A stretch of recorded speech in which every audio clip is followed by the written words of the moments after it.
Hello, guys. Welcome to the Eagle Transit YouTube channel. Today, I will be explaining why I believe Boise and the Treasure Valley deserves a light rail system. So, what I will be covering is first, I'm going to go over the light rail map that I built myself. I'm going to go over why I believe Boise deserves it, such as population growth, traffic congestion, environmental impact, and economic benefits. So, first, let's get into the map that I have created. So here is the map. We have four different lines. We have the blue line, the green line, the yellow line, and the red line. The blue line starts and ends in Caldwell, and it goes all the way through Nampa, and then it goes down through South Meriden and goes to downtown Boise, and it ends right at the state capitol. This is a really good line if you're going to work from Nampa or Caldwell, and you have to go to somewhere in downtown or along the way. The second line is the green line. This one starts and ends in Kuna, and it goes up north towards Garden City and also North Boise, and it ends right here at West State and Glenwood. These two lines end and start at the Boise airport, yellow line and the red line. The red line actually goes all the way to Star, and the yellow one also does, but it takes another path there. This allows the system to cover a lot of the cities and high population density areas in the Treasure Valley, which I believe is the most important thing. There's also stops for Boise State, other colleges, hospitals, malls, and much more. All right, so let's get into it. Population growth. Since 2010, the Boise State metro population has grown 24% since 2010. That is a lot. In 2010, there was only around 615,000 people living in the Boise area. But in 2025, it is expected to be around 870,000 people. And you can see in this chart how much Boise has really grown compared to other metros in the US. And the reasons for the growth in the Boise area is the affordability compared to other places in the US, the job opportunities and job growth, and the quality of life compared to other cities.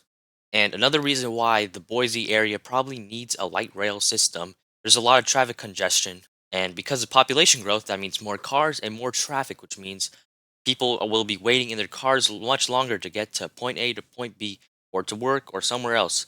And there's also constant road fixtures and constructions in the Boise area as the state is trying to build more roads for people to travel because there's a lot more people now than there were, let's say, 10 years ago, which they did not expect to have that. And also, and since this area has been growing so much recently, it has the 10th highest traffic congestion in the entire country. This train will run on electricity, which will make it a cleaner mode of transportation, which means less emissions from cars and buses and other modes of transportation. This will create jobs such as construction jobs, engineering jobs to fix the trains when they're broken down, and also jobs such as security and actually working the trains or driving them.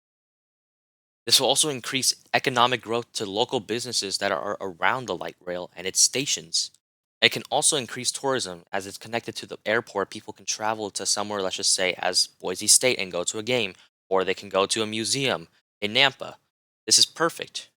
I also did some thinking on fares, and I believe that a $2 entry fee is a feasible amount.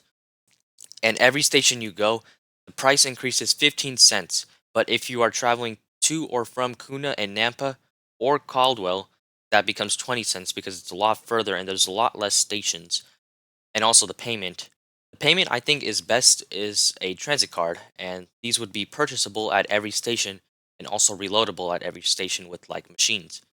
To use it, you would tap them before entering the station and tap them before leaving, and you will get charged based on how far you went. And that is only once the ride is complete.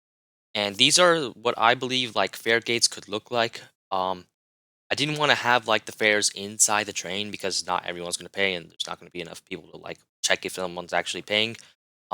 These ones are from Seattle. I think these are the old ones, but these ones are the new ones. I mean, I don't know which one I prefer more. Obviously, these ones are more high tech now and stronger.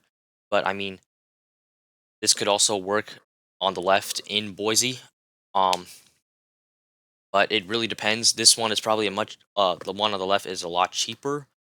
but this one is a lot more sturdy.